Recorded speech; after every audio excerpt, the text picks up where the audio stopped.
I will be chairing till he gets here. First, I'd like to begin by acknowledging that we are in Mi'kma'ki and the district of Sebenakity, the ancestral and unceded territory of the Mi'kma'ki people. East Hants further acknowledges the 50 African Nova Scotia communities whose 400-year history have contributed to the province's culture, history, and legacies. We are all treaty people. Next, get an approval for the agenda and all subcommittees. All in favor? Sorry about that. Councillor Hebb. Thank you, Mr. Chair. I would like to have something added to the agenda today. As you're aware, the Cogmagun sewage disposal place is not accepting any right now, and it's been a lot of rumors and a lot of information being shoved around, and I would like to have maybe staff can give us an update, a brief update on the statistics and where we stand on this issue. Under infrastructure. So we can do that under infrastructure? I know, this afternoon. Okay. That, Councillor Hebb? That'd be great, thank you. Next is approval of the minutes of May 21st, 2024. So moved. Moved and seconded. All in favor? Next item is employee recognitions. There's none to be held in July. Next will be July 2024. Next item is Janice Taylor. It's going to be taking the next item.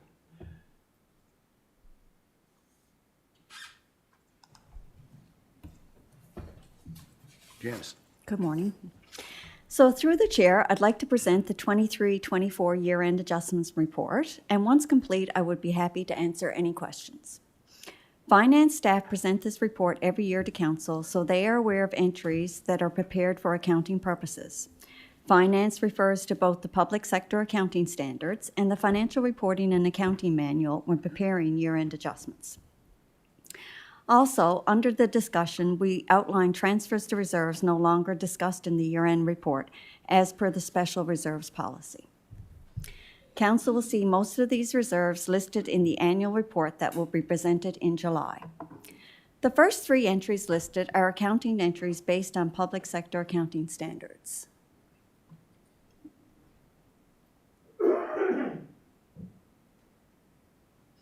The pension entry recorded an unamortized loss of $266,752, and the liability for this is $3.8 million. The sick leave entry for 23-24 recorded an expense of $27,033, which was budgeted, and the liability now is estimated at $340,000. Both of these liabilities are recorded in the consolidated statement of financial position totaling $4.14 million. In 22-23, the new PSAS 3280 asset retirement obligation required recording a liability of $426,509. In 23-24, the East Hants Horn School Community Center was disposed of, reducing this liability by $57,789, and an increase was recorded for the accretion expense of $16,631. The balance recorded as a liability on the consolidated statement of financial position is now $385,000. The remainder of the report are items that are being transferred from the 23-24 surplus as follows. The Sportsplex area rate of 4 cents, actual transfer to reserves, was $234,339, which is $1,308 less than what was anticipated. The approved council motion in May of 2024 has been recorded, transferring $350,000 to fund the Sportsplex Revitalization Capital Project. The balance in this reserve at March 31st, 2024 is $922,000. In addition, $119,000 was transferred to the Mount Uniacke Recreation Fund, and $80,000 was transferred to the Rural Fire Department Capital Fund. As you may recall, in the report presented last year, the debt payment for the Sportsplex of $1.4 million is coming due next year in June of 2025. The management of the East Hants Arena Association recorded an operating deficit of $95,360, and this has been recorded as a separate reduction, and this has been recorded as a reduction to the separate operating reserve, leaving a balance of $27,906. Salaries and benefit savings in the amount of $75,095 relating to sustainability has been recorded and transferred to a separate reserve in 23-24. Staff are recommending to set aside $228,315 to reserves to fund the last two hospital balloon payments. If the recommendation is approved, the debt for this will be completely paid off by year-end 2032-2033. Also, the debt over the next 9 years will be less than $14,000 per year. Projects to carry forward that were not completed in 23-24 to be spent in 24-25 are shown in the chart below. Office equipment, $15,092. Aquatic center signage, $7,846. Accessibility aids, $6,000, and computer support fees from ADP payroll fees, $23,425. Also, the fire training facility for Knoll will be completed in 24-25, and we're asking to carry that forward too for $47,782, and this is actually coming from a separate reserve. Once all the adjustments are done, the contingency in the general tax rate has a surplus of $1,028,602. Lights other for 9 Mile River, Mount Uniacke, Rawdon, and Enfield Horn Settlement is $21,789, and the urban service rate $49,009. These have been transferred to reserves based on recording requirements from FRAM and will be discussed further in the annual report. This is my report. If there are any questions, I'll be happy to answer them.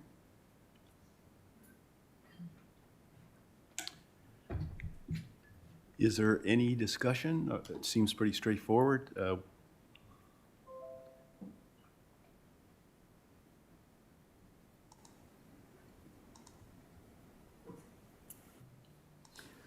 Councillor Okay, so Green. then there's a motion there for your consideration. I would move the recommended motion. We'll go to the vote, or is there any discussion? Questions? We'll go to the vote.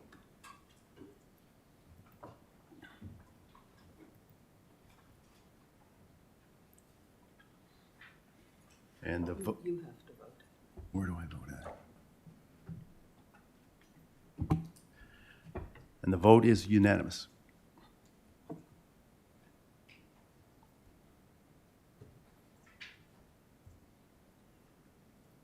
Next item is fire service funding.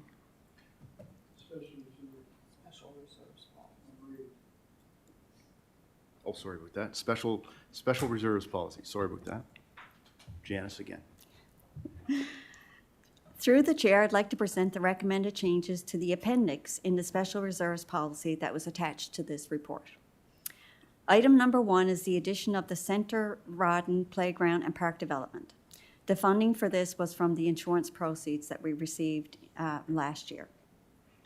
Item number 2 is the sustainability funding that was just discussed in the presentation of the year-end report for 23-24. Items 3, 4, and 5 are the growth management grants that were discussed in March of 2024 and were approved in the Budget Management Council policy. Item number 6 is the funding received from CMHC for the Housing Accelerator Fund. Items number 7 and 8 are the removal of the tourism economic development and rural economic development from the policy. And the rest of the changes to the reserves policy were just housekeeping, changing numbers of the list. So if there are any questions, I'd be happy to answer them. Are there any questions? Oh, I see. Yes, The warden's up. thank you. Just a quick refresh of my memory. The Rural Economic Development Fund and the Tourism Economic Development Fund, what did we do with the amounts that were in those reserves? Through the chair, we took the funds that were remaining in those two funds and we moved it up to tourism and operating. And that was approved through previous council I motion. just couldn't remember what we did with them. Yes. Thank you.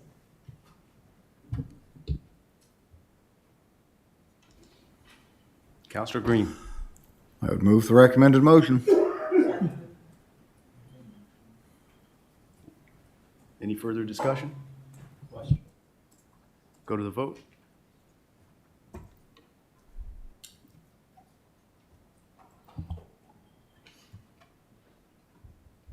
And the vote is unanimous. Thank you.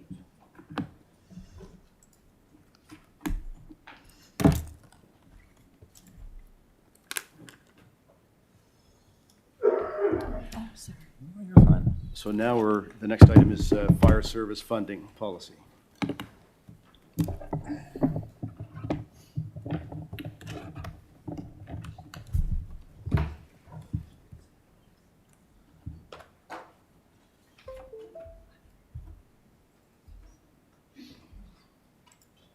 Perfect. Thank you, Mr. Chair. Through you, good morning, committee. It's very nice to be back. So today we're going to start off with the fire service funding policy for you. Fire service funding policy basically outlines how the municipality will administer and manage its funds for the various fire services within East Hants. This is a very minor update we're proposing to the policy. Two primary kinds of changes. The first is just housekeeping edits. There are role updates, minor language clarifications, and also updating the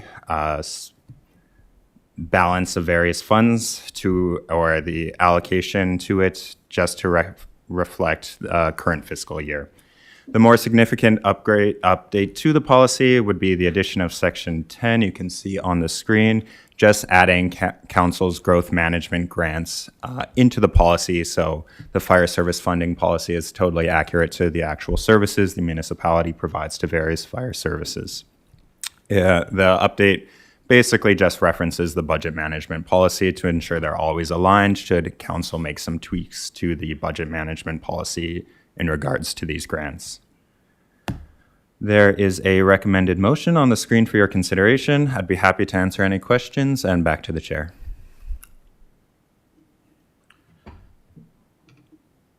What is your wish?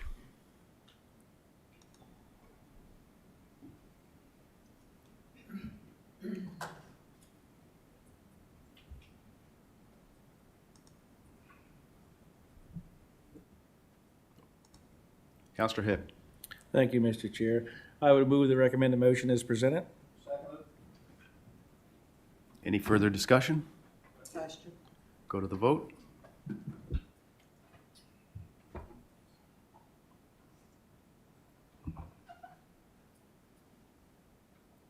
the vote is unanimous in favor.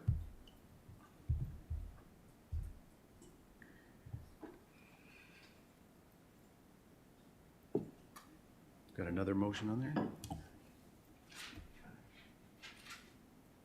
There's another motion there? All right, the first motion is for today, and the second motion follows for committee next week, Okay, so or that's it? council next week. That's your report? Yes. Thanks very much.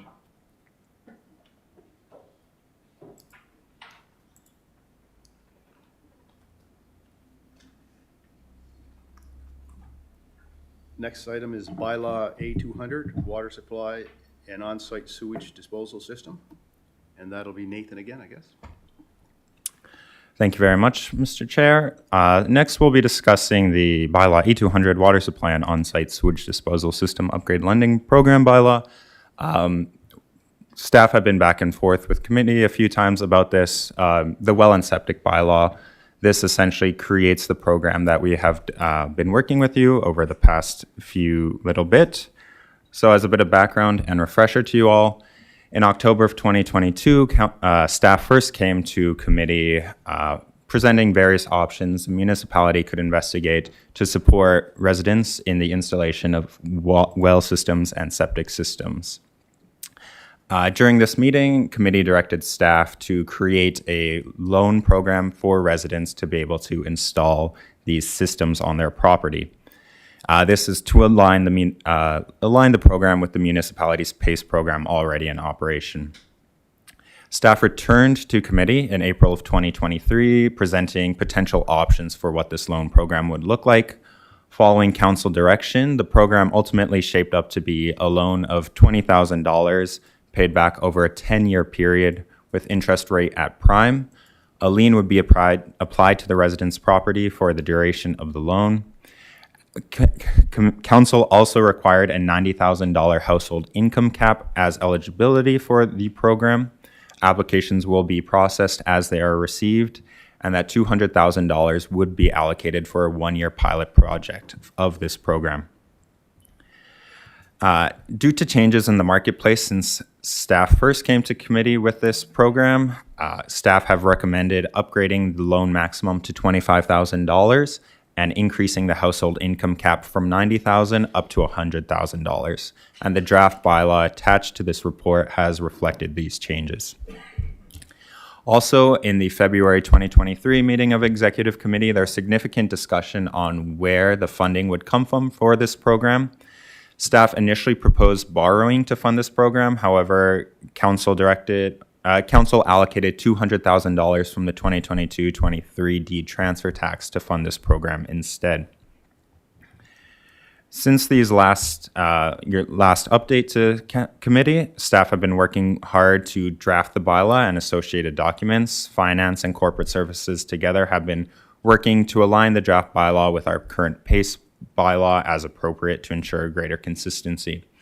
Essentially, the draft version of the bylaw empowers the CAO to enter into financing agreements with residents to provide a loan for well and septic system upgrades. There's also various application requirements, scope of work, charges, interest, all that is defined in the bylaw. Following review from the municipal solicitor, there is no known breaches of the MGA, and the solicitor has also provided some feedback that minimizes risk to the municipality through this bylaw. Under the current proposed bylaw, property owners will repay the loan, are able to repay the loan early without any financial penalties, so they're not locked in over the entire 10-year duration. As the loan is in addition to the resident's municipal tax bill, overdue accounts will still be will have interest accrued at the regular municipal rate, which is 14% currently. At the end of the one-year pilot project, council will determine whether or not they'd like to continue this program or to end it. If the program is continued, a more permanent funding source for the program will need to be identified. Should the municipality choose to borrow to fund this program in the future, the bylaw should be updated to ensure the municipality is fully covered due to the municipality's legal obligations when borrowing to fund programs. Just coming back to the household income cap I talked about earlier. Originally, it was set to $90,000, but staff are recommending we up that to $100,000. Also, recognizing that many young adults continue to live at home while they're at school or just after finishing school early in their career, staff recommend that residents of a household under the age of 25 do not apply to the $100,000 income cap. The draft bylaw contains this qualifier, so should committee choose to amend it, the bylaw will have to be updated. Should council give first reading to this bylaw on June 26th, second reading could occur on July 24th. Following this enactment, staff will continue to develop internal administrative processes, the financing agreements, application, various marketing materials before the program could be rolled out, targeting early fall of 2024. We have a recommended motion for your consideration. I'd be happy to answer any questions, and back to the chair. Thank you for that report. Councillor Rhino. Thank you, Mr. Chair, through you to staff. So you just mentioned the earliest we could have this was early fall. Are you talking September? Are you talking October? What's the definition of early, I guess? Through the chair, thank you very much. Hopefully September, October is what we're shooting for, ideally. Okay, so how do we intend to roll this out so the public is aware of this? What's the process there? If this is all approved and goes through? Through the chair, so staff are we're going to start initial conversations with our communications department to find the best way to roll out notice to residents. we also are developing the application to be able to provide residents so that we're ready to run as soon as it's all operational. Once we receive applications, we hope to really get the program rolling quite quickly. So how, if there would be a run on the bank on this, just, this is, looking forward, if there is a run on the bank, how do we have, is there rules and parameters around how we were going to queue these up to who's up more on the list, let's say, to get these fulfilled? Through the chair, the current bylaws drafted that the applications will be processed as they are received. So the first person to apply will be the first person to get the application. However, it is on the resident to actually fill out the application before we'll enter into a financing agreement to them. So the onus is really on the resident to get that application back to us so we can get the process started. There isn't currently any sort of priority framework we've established for various parameters. Okay, thank you.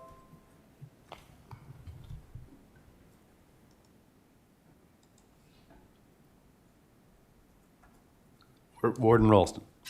Thank you. Just a question, and I understand and I support the intent of exempting the income of students or young people still living officially at home, let's say pursue their education or whatever. I'm a little concerned about the way it's worded, and maybe the actual bylaw may address it, I don't know, but my understanding, if I read that, would be to think that if we had a fortunate young couple, each, maybe 24 years old, making $150,000 a year apiece, they'd qualify for this program because they're both under 25, so the income cap wouldn't apply. And I don't really think that's quite the intent of what we're doing. And I'm just wondering if there's some type of language that could be used that would say, income of persons under 25 who are the third resident or more, or something like that. I don't know what it looks like. And then my brain went to the other thing of, what if it's someone who's been downsized out of their job, had to move back home to get, further education to try and further than their income, whatever it was, would be counted because they're not under 25. So I understand the intent of it. I just think it needs a little tweaking, so I don't know if staff has any comments on that or not. Through the chair, we can look at the language of the draft bylaw to update that in time for council next week, to refine that language and hopefully find a better balance for that. I mean, that's my only concerns. I just, we want to help the folks who need the help the most. Those are my comments. Thank you.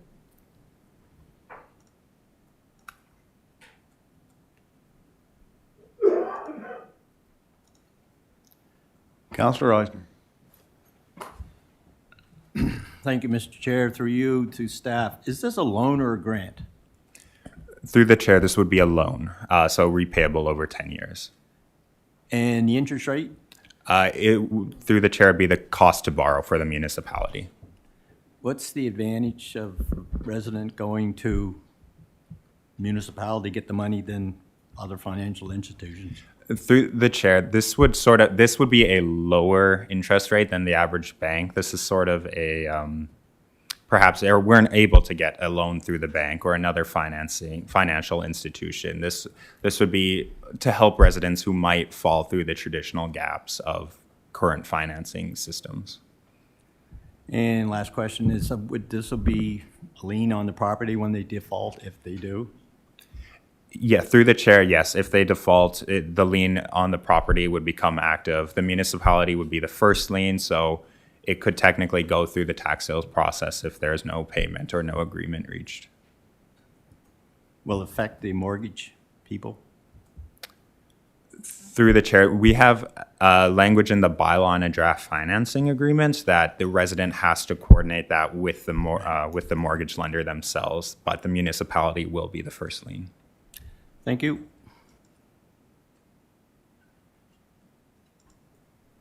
Councillor Garden Cole.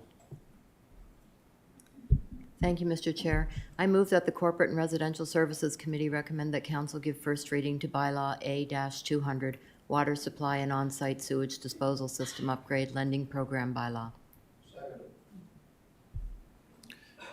On before the motion. Okay.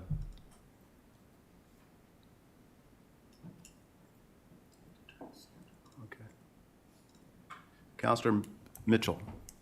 Thank you, Mr. Chair. Through you to staff, just have some thoughts going through my head.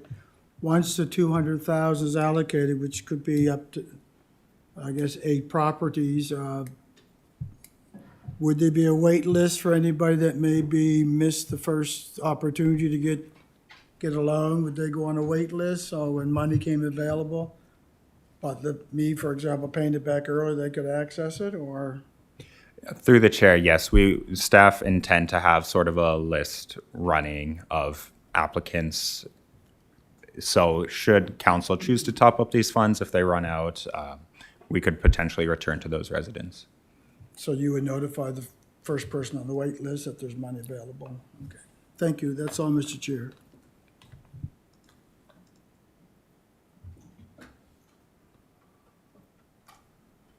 Warden Rolston. Just double checking. Does passing this motion today still allow for the tweaking of the language? Through the chair, yes, it does. One second. Adam, go ahead. Yeah, through you, Mr. Chair, Nathan did answer the question. It does allow it. We do understand council's intent, and I think where it would fall is we would relook at the definition F for household income prior to council next meeting and tweak that, and we will highlight that in the committee report to council, the change that has been made, that so council is aware. Should it move forward? And just there was one other comment there, just for Councillor Mitchell, around through you, Mr. Chair, just around this program and the usage of funds. It is a pilot program that council is approving, and we do want to do some analysis of it, and we will bring it back. And part of that analysis discussion will be how well it's been received, and how council can consider funding it long term through sources of funds at that point. And it would speak to kind of the wait list that Nathan mentioned as well. Councillor Garden Cole. Thank you, Mr. Chair. Through you. So I am just thinking about the comment that Councillor Mitchell made, which, so I'm thinking about if the funds were allocated and then used up, if there was a waiting list, so then the next year, instead of new applicants being able to apply, we were fulfilling the people on the waiting list, which doesn't really, it is definitely something that we would kind of have to work the kinks out in that area. We would want to be reoffering it every year. Maybe people would have to reapply or something to that effect, but just something to think about. I guess it's a pilot program, so there are going to be things to work out. Thank you.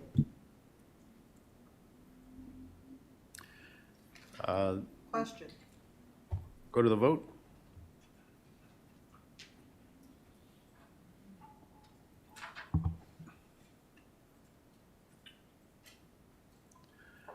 And the vote is unanimous in favor.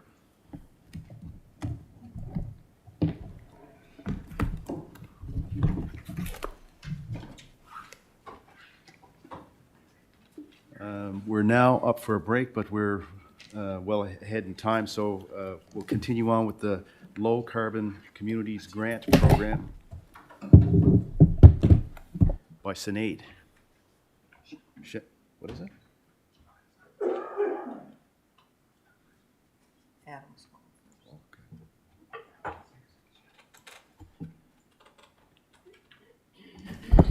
Thank you, Mr. Chair. While Shawnid gets set up here, her computer set up, I'm just going to do just a quick intro to Shawnid's report here on the Low Carbon Communities Fund.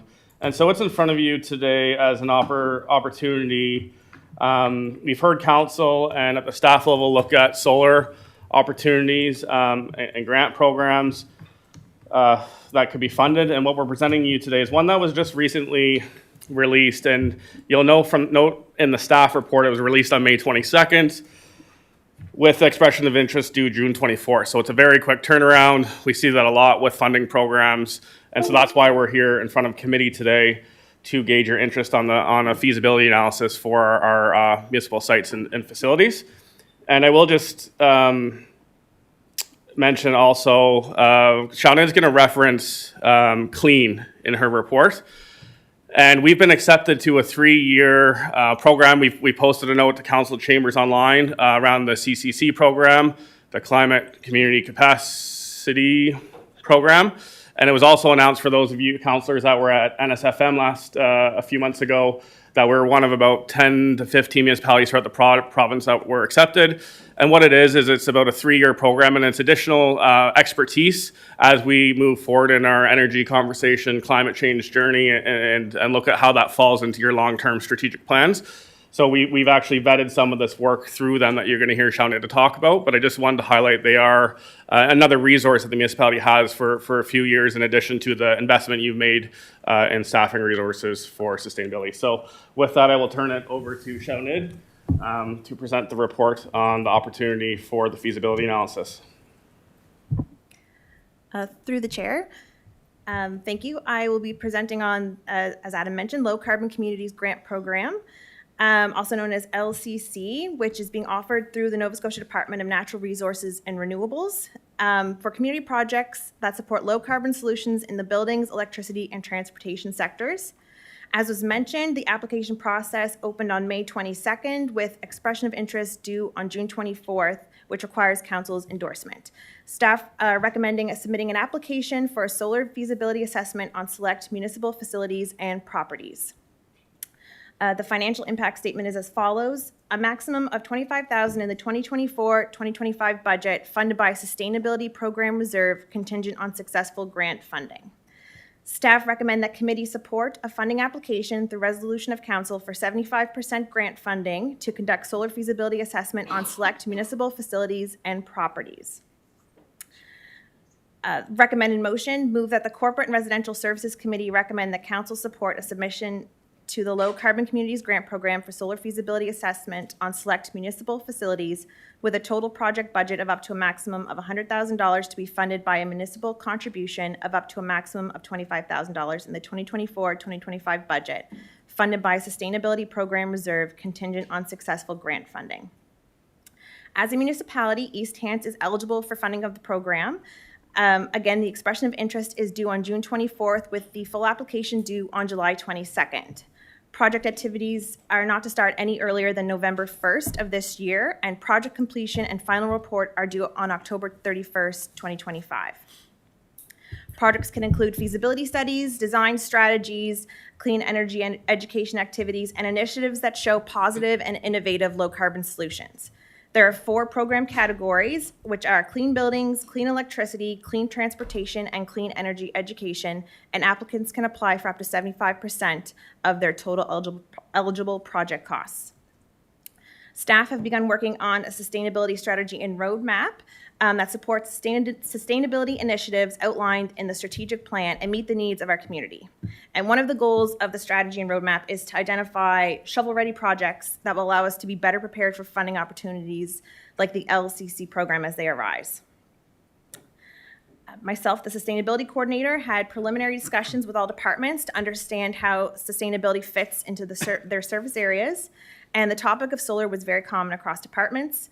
Staff recommends submitting an application to the LCC program under the category of clean electricity to conduct a solar feasibility assessment on select municipal buildings and properties.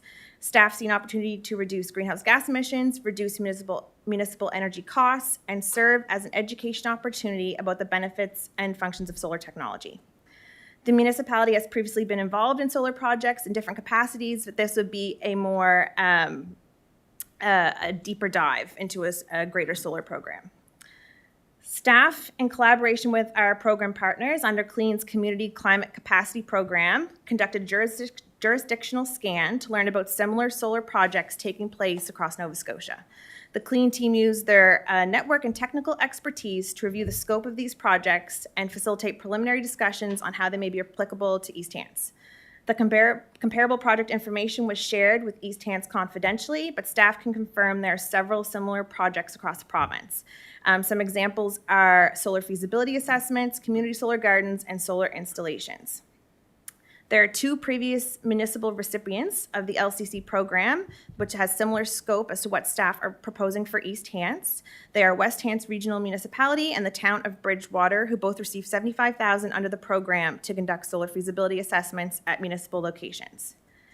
Staff have conducted a desktop review of the East Hants portfolio and with support from the CLEAN team have identified the following facilities and properties as potential locations that will be anticipated to be reduced to approximately 6 properties for roof-mounted and or ground-mounted solar. And they are the Enfield Water Treatment Plant, Mount Uniacke Library and RCMP Office, East Hants Sportsplex, East Hants Aquatic Center, Lloyd E. Matheson Center, Dawson Dowell Park, Milford Wastewater Treatment Plant, Rawdon RCMP Office, Waste Management Center, Shubenacadie Water Treatment Plant, and lift stations. So pending committee's recommendations, staff would conduct additional feasibility review, including identifying locations that will require further analysis, with the intention of streamlining the scope ahead of submitting the expression of interest. Staff anticipate the application would be to conduct the solar feasibility assessment, including necessary engineering assessments at approximately 6 municipal facilities and properties. And based on review of comparable projects, the project's estimated to cost $100,000, and at 75% project funding, East Hants would be responsible for a maximum of $25,000. This plan ties into our key strategy of sustainable infrastructure, and in particular, the objective to invest in energy initiatives. And in regard to financial comments, any recommended solar installations arising from the feasibility reports will be brought forward for consideration in future budgets, alongside information regarding energy cost savings. So again, the work would not be able to start until November 1st, 2024, and must be completed by October 31st, 2025. So staff recommending allocating funds in the 2024-2025 budget. Alternatives, council may wish to not proceed with the application. And thank you. I'll return it to the chair for any questions. Excellent report and presentation. Through the chair, thank you. Yeah. Ward Rolston. Thank you. Yes, I'm very pleased to see a recommendation that starts us down this path. So I would move the recommended motion. On before the motion, Councillor Mitchell. Thank you, Mr. Chair. Through you to staff, just one quick question. Would fire departments be considered a municipal asset?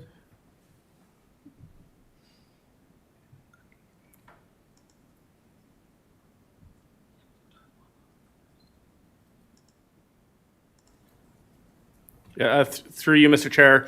So this program, so the answer to your question is, no, we do not own the municipal fire department's properties or their buildings. The fire service and the departments would be, I believe they may be eligible to apply for this. I'd have to look at the eligibility criteria, but what we're presenting today is specifically the municipally owned properties and portfolio and buildings that we're reviewing and streamlining down. But on that note, I will review the eligibility, and if it is applicable to fire service, I will reach out to the chiefs and make note of it for them.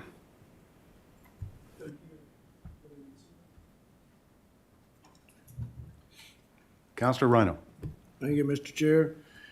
So out of these listed assets that we do own, so you're going to pick one or concentrate on, they'll be all listed in priority when you come back? Is that what I am expecting?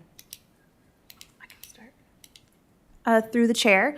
So this is an initial scope of municipal facilities and properties. And so the Clean Foundation, in doing their scan, they were looking at items related to the size of the lot or building, the roof shape, shade risk, building orientation, potential for ground mount orientation. So these are kind of, these are the facilities that they thought would be higher, that solar installation may be higher, more applicable to. So we would look at refining that list through further assessment. Well, right now, one that's jumping right out at me is the East End Sportsplex. We've taken on that building. There's gonna be substantial costs associated with that building on a go-forward basis. I would say, you know, for a counselor sitting here, to me, let's keep those costs down as much as we can. I would really have a concentrated effort on the East End Sportsplex, so that would be my favorite. Thank you. That it? Thank you.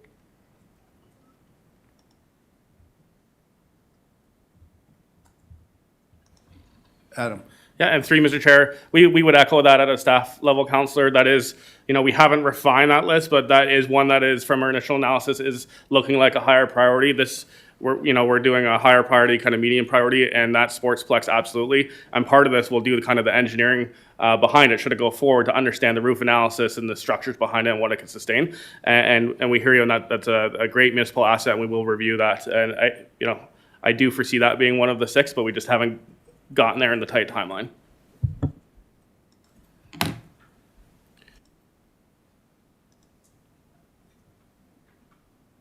Councillor Musa? Thank you, Mr. Chair. Yeah, going through that list, so for the assets that we have a lot of land around, and we could put like a standalone, someday put a standalone like solar system. I don't think we should be doing any studies on those ones, like you don't have to study the roof if you can't put it on, like if you have enough room to put it away from the roof. And I don't know what the benefit of doing that, or it's.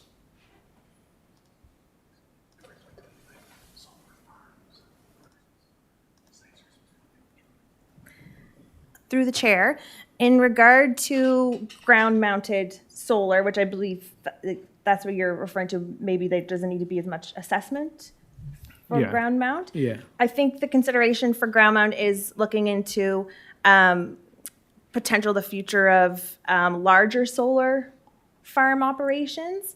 So seeing which areas would be suitable, what the connectivity would be to the power grid and the potential for those solar installation in the future.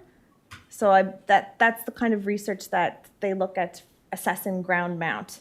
If you're going to look at a larger solar farm area versus a net metering situation where the solar is directly contributing to that facility or property or that building. Yeah, that's what I see some churches in Sackville, they have like, even some homes in Mount Uniacke, they don't have them on a roof, they have them next to the house.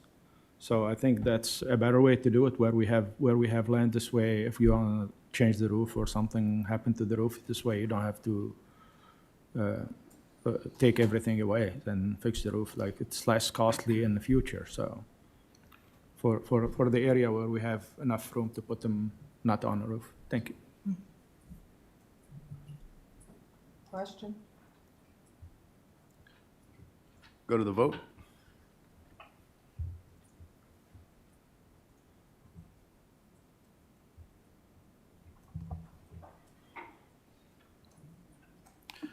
And the motion is unanimous in favor. The next item is a contractual issue in camera. Need a motion to go in camera? All in favor? Let us know when we're in camera.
I had the motion up, Shirley.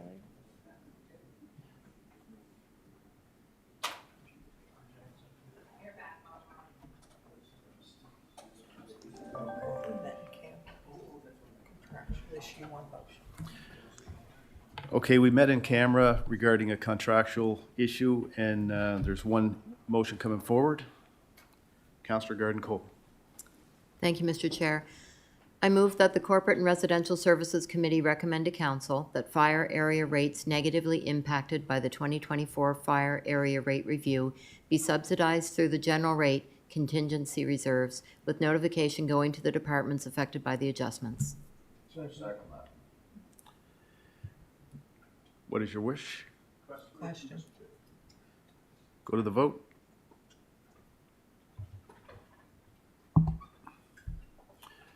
And the motion is in favor. Unanimous. Okay, we'll now take that break that was originally scheduled for 10. Okay. All in favor? Okay. 15 minutes.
Moved by Counselor Mitchell, seconded by Counselor Green. All those in favor? Aye. Contrary of mine, motion's carried. Now we're political collect. Now, I call to order this Parks, Recreation, and Culture Committee. And first to order of business, approval of the minutes, April 16th, 2024. What is your wish? Moved and seconded. All those in favor? Aye. Contrary of mine, motion's carried. The item on the agenda is District Recreation Fund, second intake. Joe Swinerman, Elena Tapper, you be taking those? All right, I'll get you on there. There you go. Take her away. All right, thank you, Mr. Chair. So we have the second intake. There's 6 projects to discuss today. We'll start, just a quick overview. The deadline for second intake is April 30th. We're all familiar with the process by now. Everyone can go through the report and ask questions at the end. The financial impact is here. The part that I'd like to really draw attention to is at the first intake, we funded Corridor Minor Ball in the amount of $25,767. And they had a large project scope change, and we looked at bringing that to council just as correspondence for decision at a regular meeting. But because the amounts were from 3 different districts and not even percentages, Grant Review Committee decided the best approach would be to recommend putting that back into the pot and starting fresh with their rescope as part of the application process. And I have spoken with the councillors involved so that they're aware of that.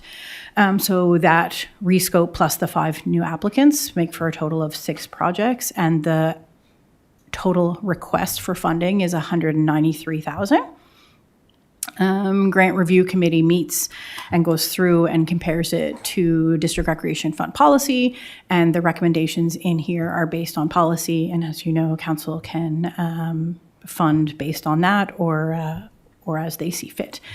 So we'll go through the recommended motion at the end. I don't think there's much need to go through the background of this report, but here is the allocation, the current funding, and where each district sits.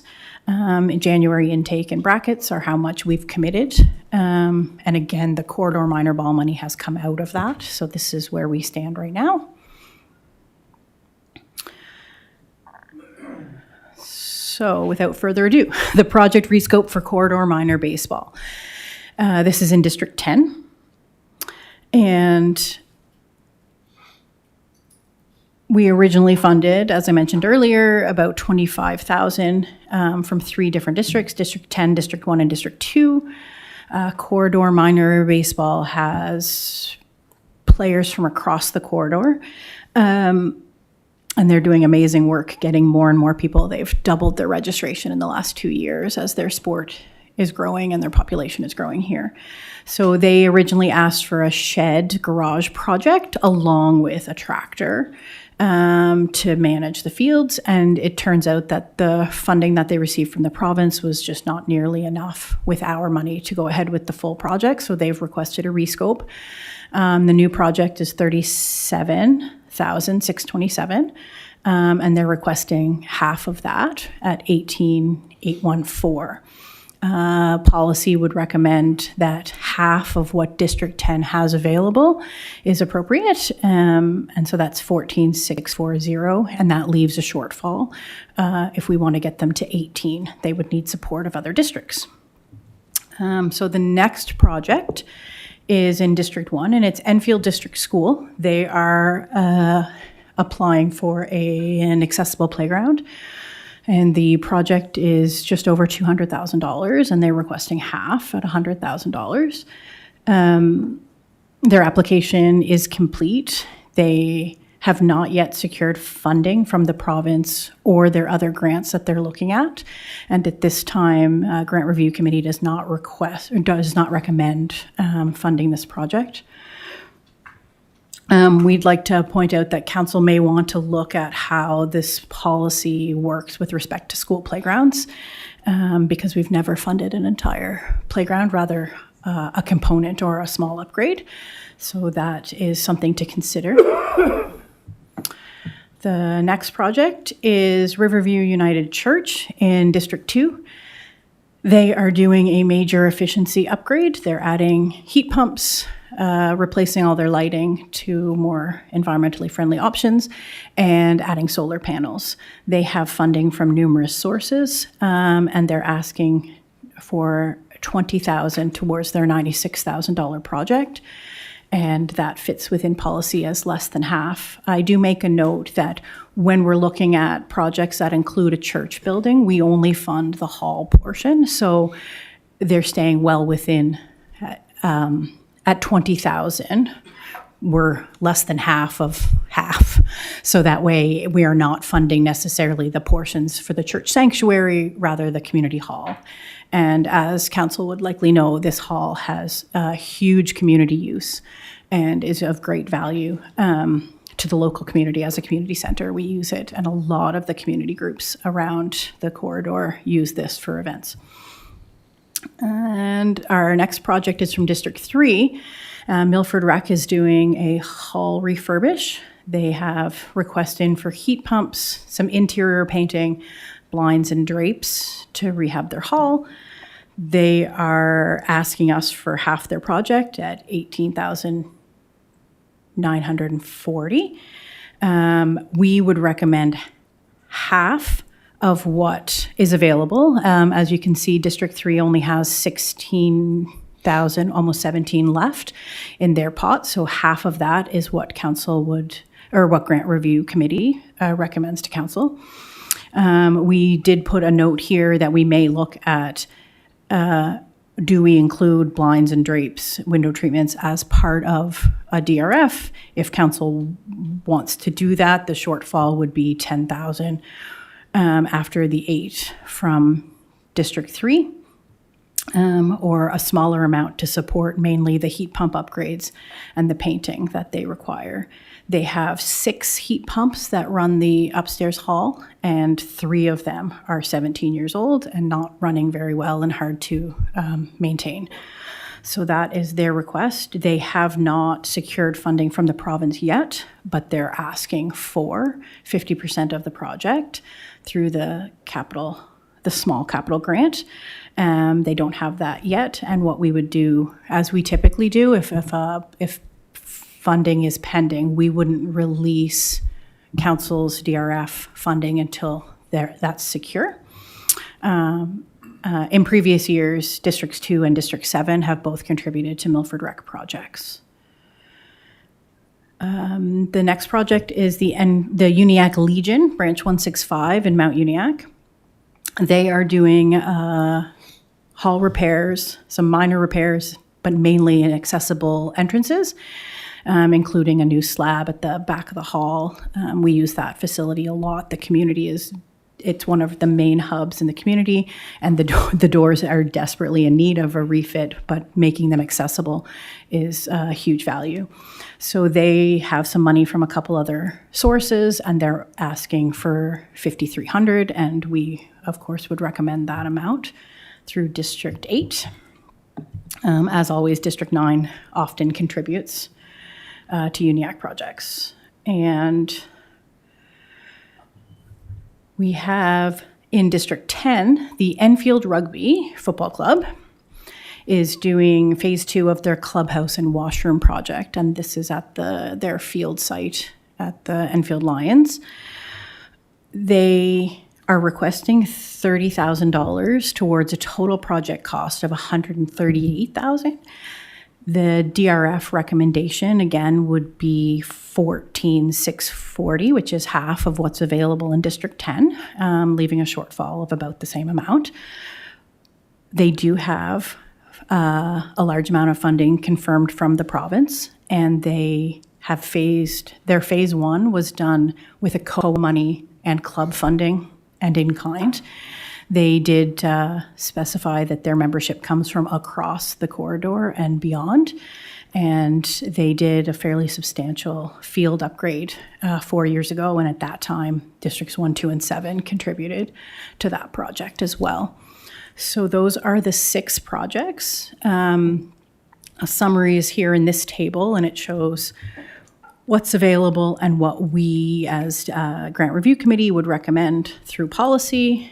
And then the strategic alignment is, of course, our strong community and making sure that the community groups can offer indoor and outdoor rec facilities for our residents. As you know, council can approve funding from multiple districts where projects benefit a large area of the municipality. And then I will go back up to the recommended motion. As we typically do, we will promise to have a detailed summary sent out ahead of council next week. We will be recording anything that we split funding and those things. So the motion would be based on discussion to fund. And then we have a caveat underneath that we would also have to remove the funding from the first intake for corridor minor ball and include as discussed. And then given the conversation about the school and the large project, we also recommend that council asks for a policy review on school assets and district and how that relates to district rec. So that's the recommended motion. Typically, we start project by project, or I'll let the chair decide how to do that, and I'll scroll along as necessary and answer any questions. Thank you. Yes. I think to save jumping back and forth in between things, we'll move this down from the start.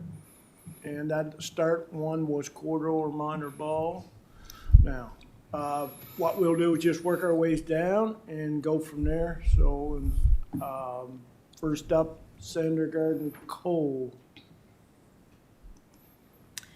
I was going to ask, thank you, Mr. Chair, through you, I was going to talk about the school one, just because it has kind of different component to it. And to be honest, during DFR allocation of funds, there's a little bit of back and forth here, so I wasn't as attentive as I should have been.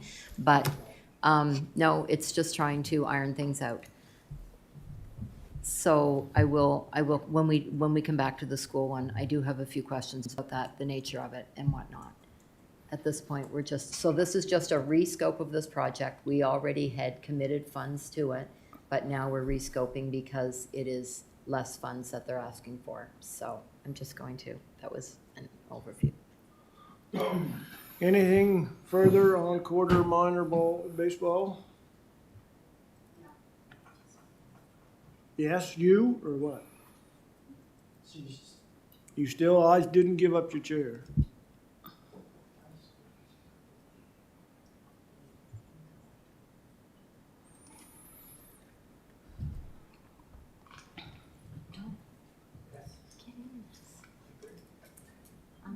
So we did give 73.91 each before, but now we're giving. What does minor ball mean?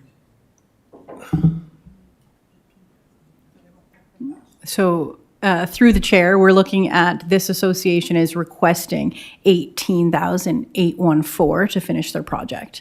And of course, the recommendation, the funds available in District 10 limit the recommendation to 50% of what District 10 has available, which leaves a shortfall of $4,174.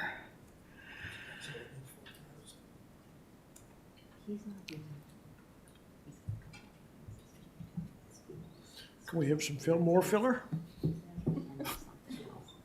I'm gonna move to Councillor Tingley with regard to quarter minor ball. Yeah. Okay, while you guys they're conversing, I'm going to move to Councillor Tingley.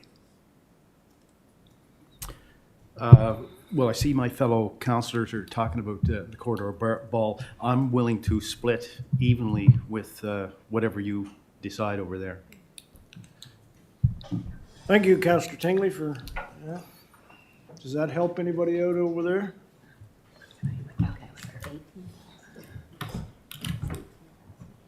So what needs to be funded in? So we're looking for the total of 18,814. If District 10 is funding the 14,640, that is just a shortfall we're looking for. But at the last intake, District 10 committed to 10,000 and then 1 and 2 supported. to leave that balance, a little bit, I think, to leave a little funding for District 10.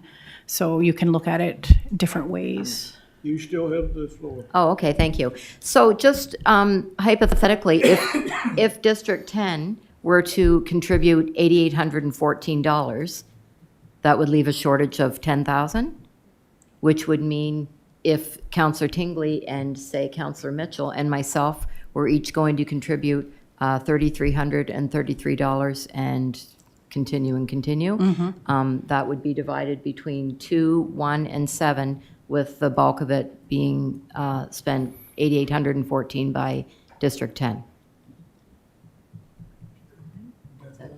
That works. I have 3 different people recording the numbers, so we're hopeful. Okay, So are you good to that, Councillor Tingley? okay, so Good, that's good. 3333. So you guys are good down there? We're good. Is Corridor Minor Ball put to bid on this one? Yes. All right. All right, so a total of 18,814, split 4 ways, 10,000 from District 10, and split the rest from 8814 from District 10. Yeah, 8814 from District 10, and the remainder. and the remainder split. Okay, I'll leave it to my note takers. So have you got that, his staff, have you got that correct? I got the thumbs up. I got the emoji down there. Right. All right, so we can put that so to bid. All right. Now, next up would be, District 2, Riverview United Church. no, the infield, no. Oh. The next one up is infield district school. Oh, I scrolled too quickly, sorry. Okay. Any discussion around infield district school? The recommendations is none at this time, awaiting project readiness. Does anybody want to weigh in on this? Councillor Gordon Cole. Thank you. Can I request that we do this one at the end? No. Let's get them done. Okay. Go down Okay. through the list. Okay, so I do have some questions. So we talk about this being, this is pending the funding that they have applied for. This is not just a, it's more of a doing a playground rather than just, it's a recapitalization. Okay, which is typically it's not something that we do for school playgrounds? And not typically. I did a little research anticipating that question, and in the last 10 years, we've funded school projects always through the Home and School Organization. We don't have it in policy that we can fund schools directly, so they must be a registered not-for-profit, which is, of course, how we work with the home and schools to provide that. And we've done 4 projects in the last 10 years. 2 of them were playground components, a soccer field, and an outdoor classroom. Okay. And never more than 10,000 towards a $20,000 to $30,000, $40,000 project. So Okay. just from what's happened in the past doesn't necessarily imply anything. But when you're looking at historically, we've never funded to that scope. Okay. So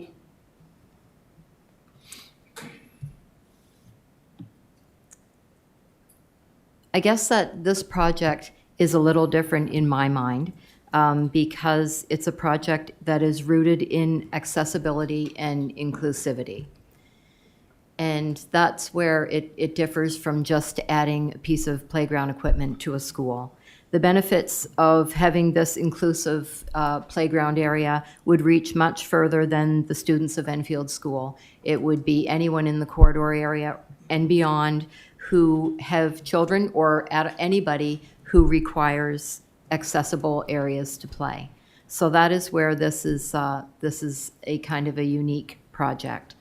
At this time of heightened awareness for the need for accessibility and inclusivity, I think that it makes this project really worthwhile, although it's a lot of money. They're looking for $100,000, and that is out of our scope financially, but I am willing to put more into this than I would if it was just a playground project, just any playground project. So I'm going to contribute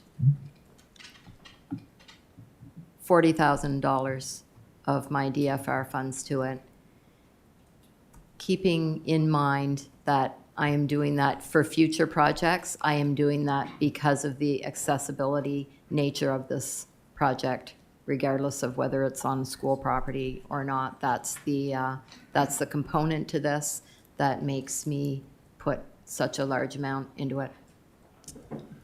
The question I have to ask you, Counselor, is this contingent on waiting for other funding from other levels?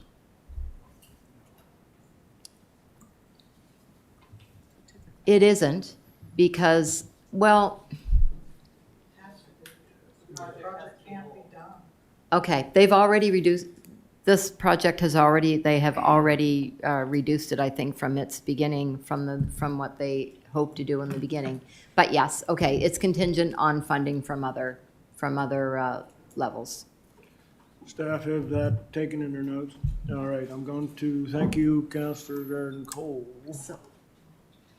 I'm going to move to Warden Rolson. Yes, thank you.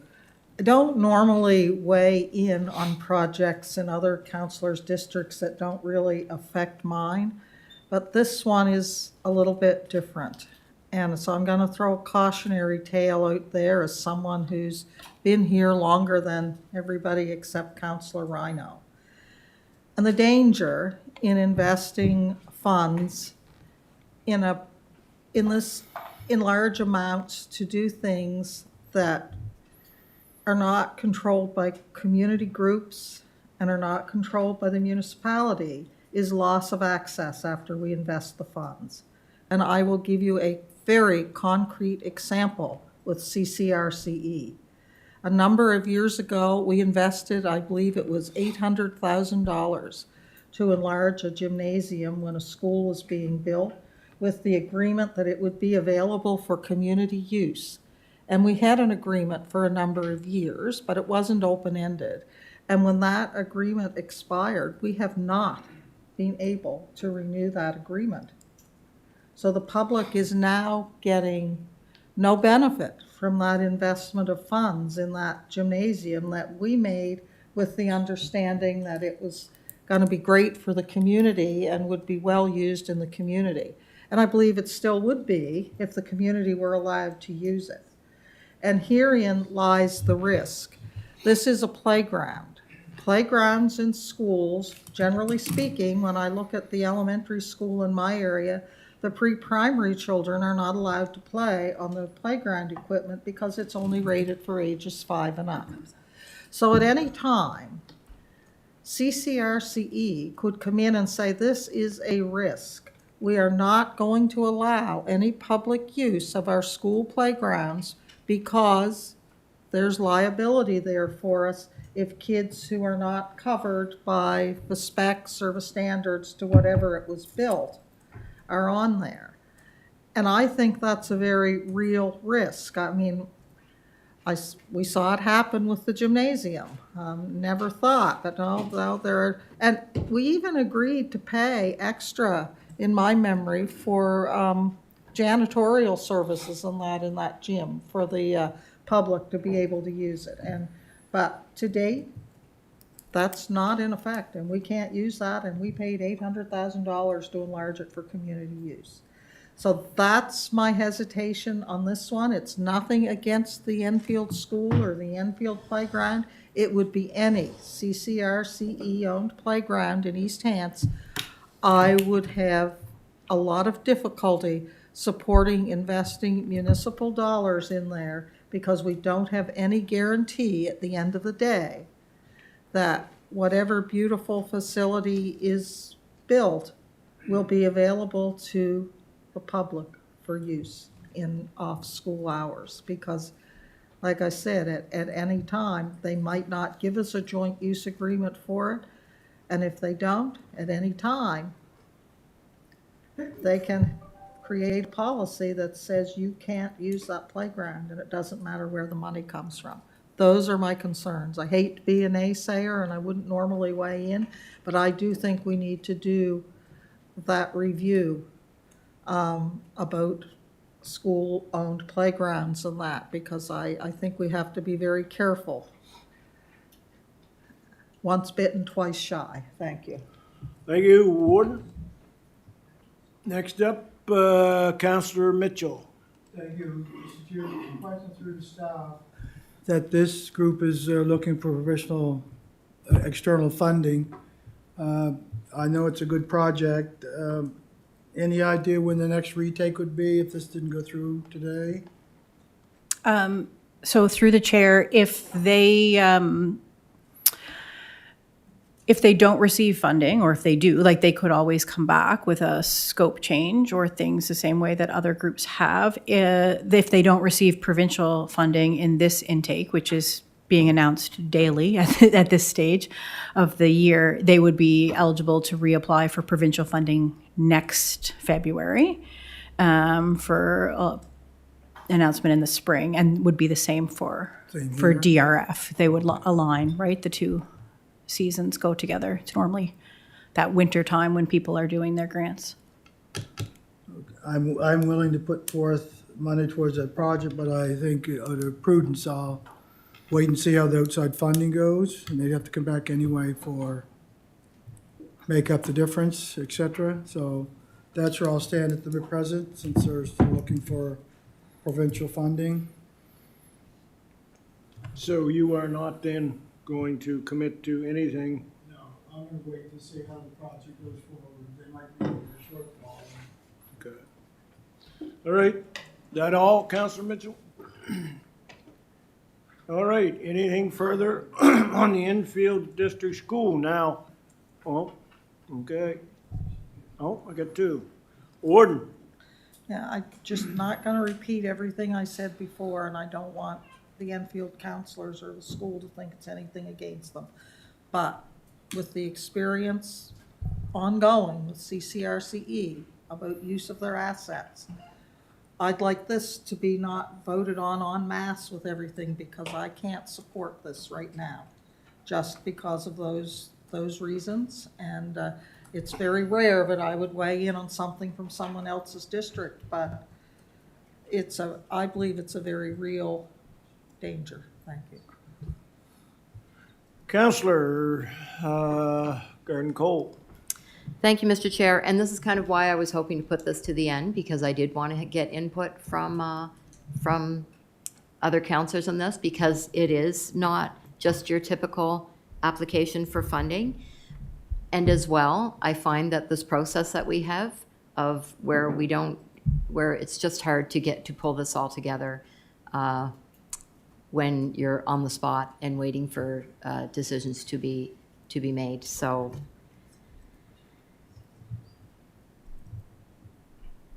okay, that's it for now. Thank you. Counselor Eisner. Thank you, Mr. Chair. Yeah, we'll put 5,000 in the District 10 for this. Staff have that in their notes. Thank you. Or CAO. Through Mr. Chairman, if council wishes, we can't do it for today, but we could look at potentially an agreement that CCRCE would have to sign once this investment is made, or before the investment is made into their property, that a longer term agreement that they won't deny access to the public for the playground. If we can look into that before we finalize writing checks. These checks won't be written for months anyway, so, but I'm hearing that hesitation, and there is that risk. So we'll look into that as part of the process for finalizing this. So then that could, if a motion to accept this scope of this report is taken, that could be an amendment to the motion with regard that only that be finalized before funds are put out there, correct? Correct. So that's one way to handle that. Anyway, Councillor Norval, Councillor Mitchell. Based on the CAO's explanation, I'll put forth from District 2, 20,000 toward the project, pending the project moving forward. Taken, staff? That all, Councillor Mitchell? That's it, thank you. Councillor Musa? Thank you, Mr. Chair. Just a small question. Is there any municipal accessible playground close to that in Enfield, or? I can answer that through the chair. We have, John Murray Drive has accessible components, and that How would be far is it? I'm not familiar with it. 5 minutes. It's Enfield proper, yeah. And So, all of the playgrounds that are built under the municipal playground strategy have accessible components. yeah, but to the scope, or that's a different scope, like it's gonna be more component than the one we have, or? Certainly, with a $200,000 project, they would have a larger accessible component. Well, should the director weigh in? She is more versed. Okay, just let me do some switcheroo here. Thank you. Through the chair, in comparison, the John Murray Drive playground has accessible components. It has accessible surfacing, and it was in the range of 100 to 120 when it was completed. So certainly a $200,000 project would likely have maybe an additional component or so, and potentially even the rubber surfacing, which is a fairly costly addition. So, yeah, I'm not gonna say what the counselor of the area have to do, but if it was me, I would invest in our own playground, that we have control over it, not in. Is that all, Counselor? Thank you, yeah. Is that all, Counselor? All right, next up, Orden. Well, I'm gonna stick my oar in here again, and I'm gonna trust that either Wade or Kim can pull this out of their hat. How many millions of dollars do we transfer to CCRCE this year? 6-ish. So we're already transferring around $6 million, which is $1 million increase over last year, to CCRCE.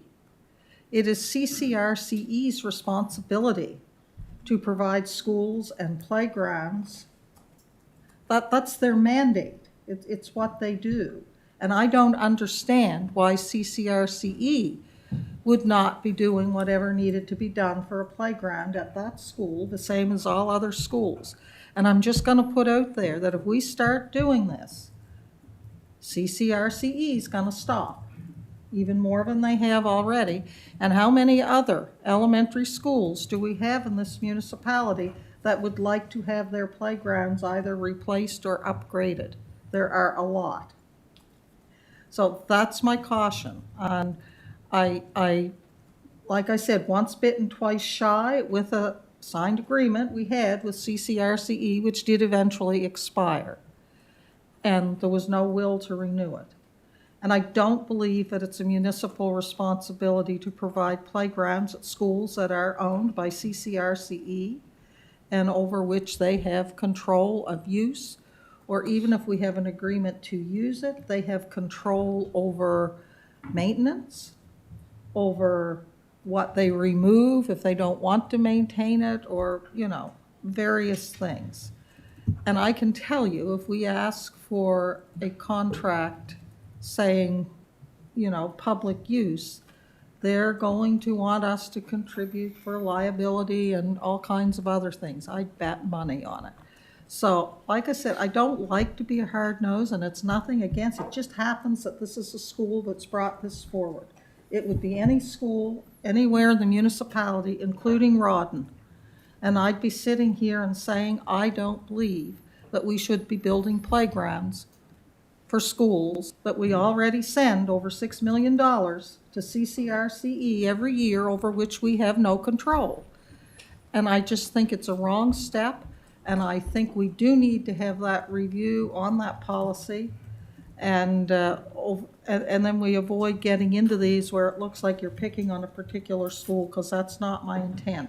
I just don't want to get into the business of municipally funding CCRCE infrastructure, but they're responsible for funding themselves, and for which we already contribute millions of our taxpayer dollars every year. So for that reason, if this is left in this, if it's going to be all one thing, I'll be forced to vote against it, not because I have any problem with any of the other items, but because I really think this needs, I think it needs that policy evaluation and reports from staff before we jump in and say, whether it's district rec money or whatever it is.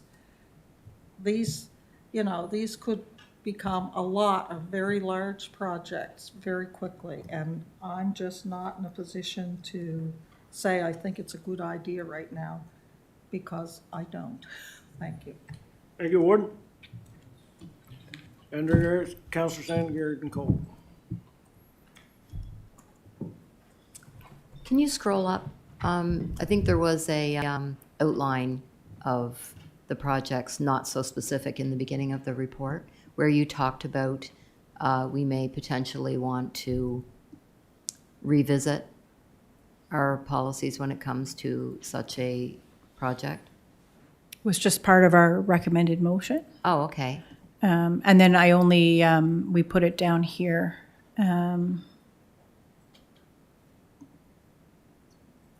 At the notes section. right Okay. here. So I'm getting from the warden, and maybe there's other counselors, I'm just going to throw this out there here, who might feel more comfortable with actually having staff bring something forward to consider reevaluating the policy with respect to school playgrounds and how we want to go forward. Would it be appropriate to have that happen before we would continue on allocating funds to such a project as this? So I'm going to make a motion that staff come back with a report to us on what we have right now as far as policy goes with respect to playgrounds and how we want to contribute forward to assets that belong to CCRCE and such entities. So that would, all further discussions with regard to monetary values coming from other districts would be a non-recommendation at this on time until we get that report from staff? Is that right here in this motion? It would be on pause, yes. So when it comes to our funds and what we have available, I guess that's up to counselors, how they want to go forward with it. But I just feel like from the conversations that we've had here, I know, you want direction. Okay, staff, my question to you is, could this be placed on pause until that, without them having to come back to resubmit this again? Yes, through the chair, we could absolutely pause this one project. It would be similar to coming back with a rescope once we know more information. We just put the project on hold. So no recommendation at this time would be a proper thing and still leave them in the queue? Correct. Correct? All right. So disregard anything that was said with regard to monetary value. This will come back again. Now, do we have a seconder for the motion? So the amounts that we've given Just are. hold on. Okay. Did you second that, Walter? Excuse me, Councilor Tingley? Okay, it's been duly moved and seconded. Any comment or question on the motion? The amounts that we have already given, those would just, are they on hold or are they just non-existent at this point? It would be non-existent from Okay. the wording that I understand. Yeah. Okay. Seeing nobody left to speak, the question has been called. We'll go to the vote.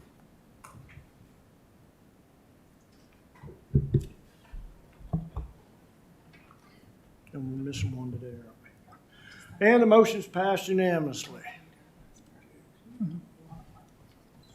Pardon me? Oh, I got this backward.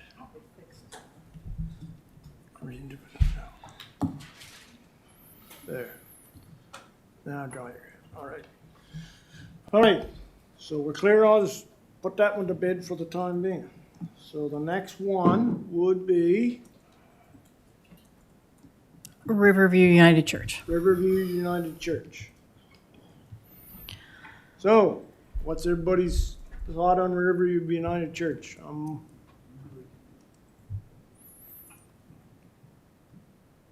Warden Rolston. I don't have any problem with the recommendation. I'm just gonna throw out there that in this day of, we've always not funded the religious parts of churches, the sanctuary and that thing. And I'm just gonna throw it there, I understand that, and I'll, stick with the status quo. But we fund things which fill a need in the community, such as church halls, community halls and that. And I'm just gonna say that for a proportion of our community, sanctuaries fill a need as well. And not only Christian, it could be Muslim, it could be any.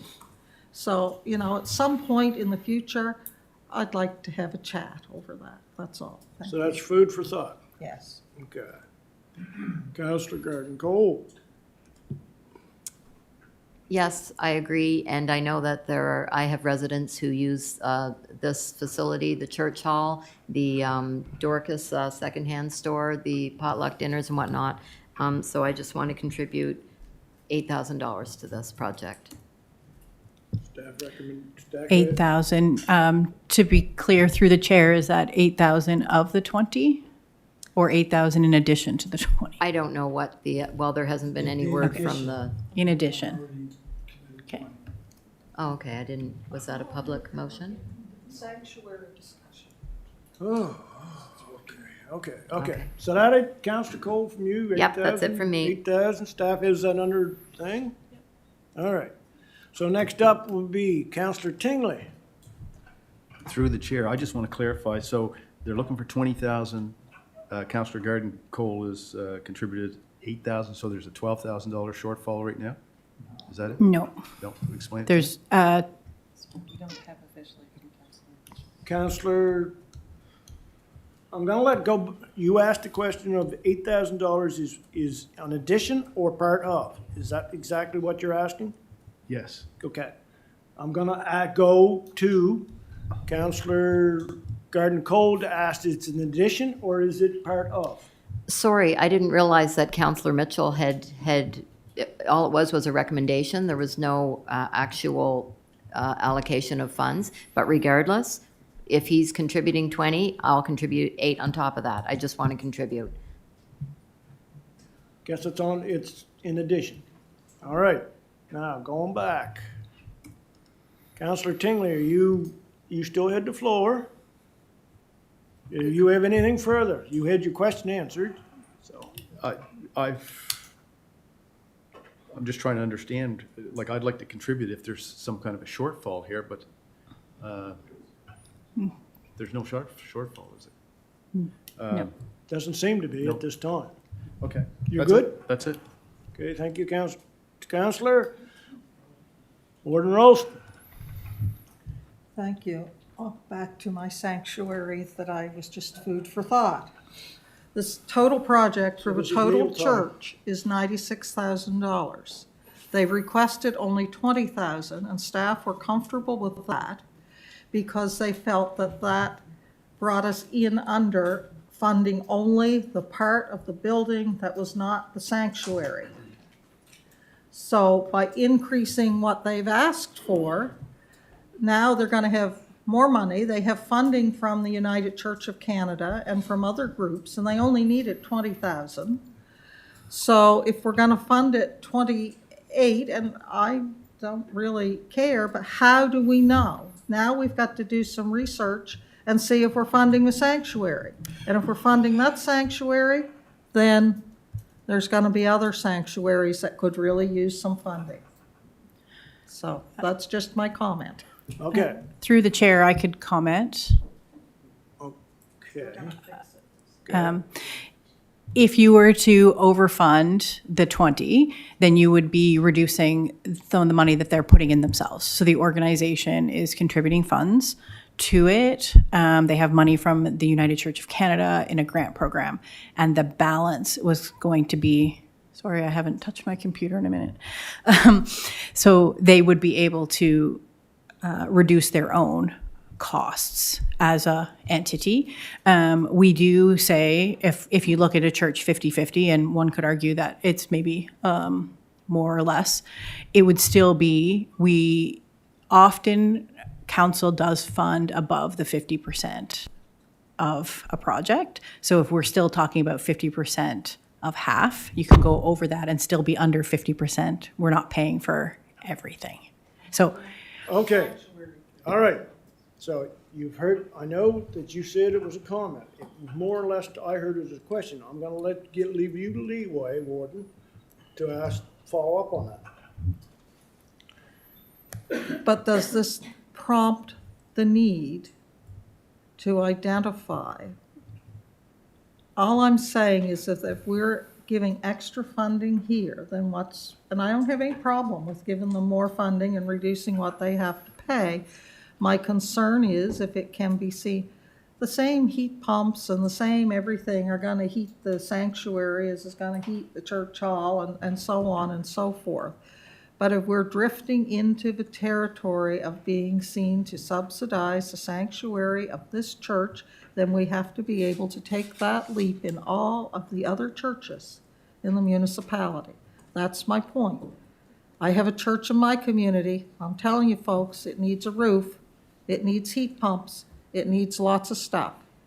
But right now, the basement is not used a lot. It's used a little bit for public functions, but not a lot. And I've always been firm in saying, no, it doesn't qualify. But I may be rethinking that. I'm just saying, and it does open a door, and that's why I said I think the conversation should be had at some point in the future. But under our current policies and the way we do things, we have never funded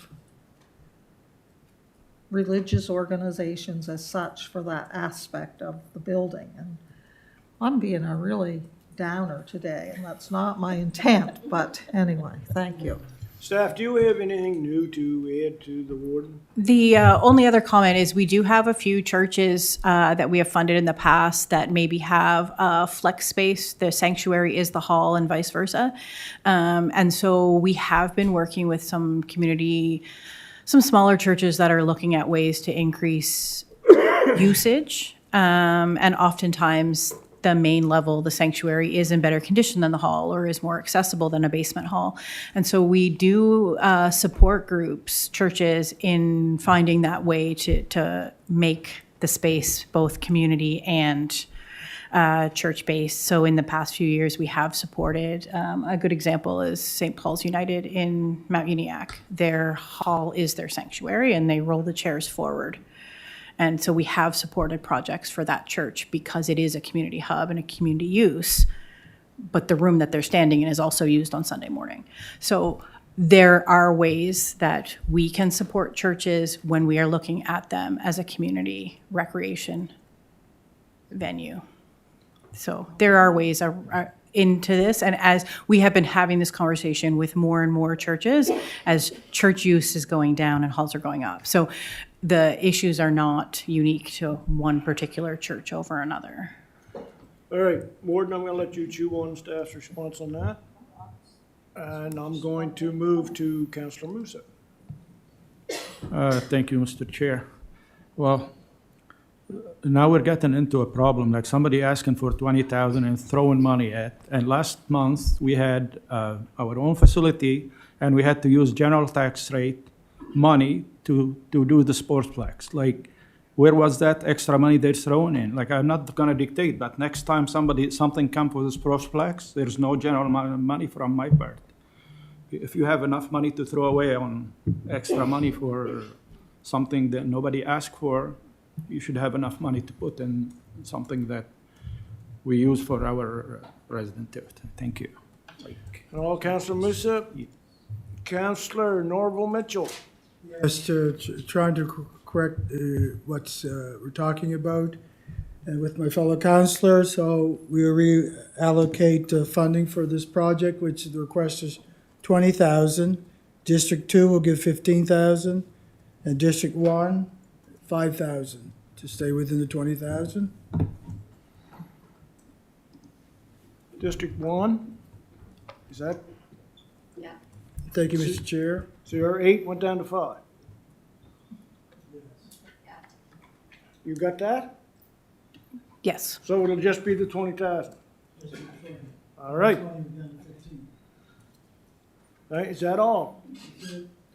Counselor, Ask for something straightforward, no? okay. Order. Counselor Garden Cole. Thank you, Mr. Chair. So just to clarify, there was no public motion that Councillor Mitchell was giving $20,000. So I wasn't sure how much he was giving. But just a reminder that DFR funds are something that each councillor has the ability to allocate. I guess I'll explain that I've got residents who use this church and I wanted to contribute. I like to spread my money around, and if it happens that it's over and there's something like a church that's involved, then we'll fix that, which we had our mics on to do a little bit ago. But yeah, I don't just want to contribute to District 1, I want to contribute to other things that are going on that my residents are using. Thank you. Counselor Ting Lee. Through the chair. Okay, now that I understand what's going on here, I'd like my two fellow councilors to reconsider their amount and split the 20,000 with me, because I'd also like to contribute to it. My community certainly uses this facility as much as anybody for dinners and concerts and church and all the things that happen there. So for the same reasons as Councillor Garden Cole said, I'd like to split it evenly with Councillor Mitchell and Garden Cole. All right, you've heard Councillor Ting Lee's proposal. Councillor Mitchell and Councillor Garden Cole, would you be accepting of that? I'll do 10 and they can each do 5. Councillor Ting Lee, are you happy with that? I'm happy. Councillor Cole, are you happy with that? Do we have our staff happy with that? Sure. Do we hear anyone else going once? All right, so we put that one to bed. Next one up? I might remind you, we have a nominating meeting in 2 minutes. 7 minutes. Although it's 11:40, it says. The next project is Milford Rec.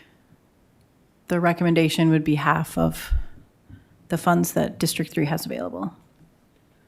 Okay, now we're on to Milford Rec, and first up would be Councillor Hibb. Oh, I gotta, excuse me there, Councillor, for a minute, I gotta take.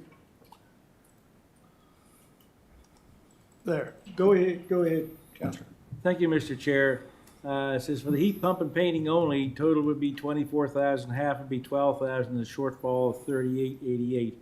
And I would like to take my half plus the shortfall so I can get that part of the project done. I believe that would be just about disperse my funds for that, so. So to be clear, we're looking at 12,333 from District 3. Yeah, plus the 3888. Yeah, so the 8445 that we recommended, and the shortfall is 3888 for a total of 12,333. Oh, okay, I didn't understand that then. Yeah, yes, I'll pick up the shortfall. Okay, so the shortfall plus the 8445, is that what you're saying? Yes. Okay, so that would be a total of 18. No, we've got two scopes. Okay, 12,003, okay, very good. Now I'm mixed up now. So through the chair, we would be looking at funding 50% of the heat pumps and the painting only, and that is 12,333. That would be the total. Correct. So then the shortfall of the whole project would be 10,495? And it would be six something. 6. So I wouldn't have enough to cover the whole project then? You do not. So what would be the shortfall of the whole project? So your district has 16,890 available, and the project, their total ask is 18,940. I would use whatever funds I have left to go towards this project. So you would like to fund 16,890 towards the total project? That's correct. All right, so what you're saying is that whatever remainder you have in your district rec funds is going to that project, correct? That's correct. Are you happy with that, staff? All right. Is that all, Councillor Hibb? Yes, that's it, yeah. Thank you. Councillor Mitchell. Question through you to staff, Mr. Chair, is that, so that project is completely funded now? What, And no, the shortfall, the new shortfall would be $2,050. I'll cover that balance. But that's all it is. I thought it was in the 10,495, but it's only, Short, so the short, you have that under? So between districts 3 and 2, we would fund Milford Rec, their full DRF ask 18,940. can I make my original donation of 5,000 and the balance can go back to his account? From District 2 on that project? Yes. Okay, that's what I'll do, thank you. So you're giving 5. Yes, on the Councillor project. Hibb, are you happy with? Extremely happy. Oh, you're happy. Staff, you have that clear? Yes. You guys get that figured out? Fine. Yes. Okay, One more to speak on this. Is that all, Councillor Mitchell? that's it, just mark it off my notes. Councillor Hingley, last one. Maybe this will make Councillor Hebb a little happier. I'd be happy to split it 3 ways if that's acceptable. 3 ways, so that would, what would that So if we roughly? took the 18,940 and divided it by 3, it'd be 6,333 per 3 districts. But that would put Councillor Mitchell's, I'm okay with that. you're good with that, Councillor Hibb? All right, seeing no one else, is everybody's staff clear on that one? Okay, and moving on to the next one. Well, deal. Oh, I guess we have to adjourn 11:45, so is there any sense in? There's 2 left. One's Uniac. Probably not much sense in starting then. There's only 2 left. One's Uniac. Pardon? There's 2 left. There's 2 left and one's Mount Uniac, which is pretty simple, so if we want to just do. Well, come on now. We're 11:43. Nothing is Arm ever wrestle. simple in this thing. These 2 should be simple. These ones are simple. My only point is we have a member of the public waiting to be interviewed. That's all. Okay, so that's the reason that you're pressing for this member of the public. So I'm gonna move that I would entertain a motion to adjourn this portion, to Park District Recreation and Culture, to let the nominating committee meet and that we can finish this off at the end of the day. I'd entertain a motion for that. Moved, seconded. All those in favor? Contrary to mine? Motion's carried.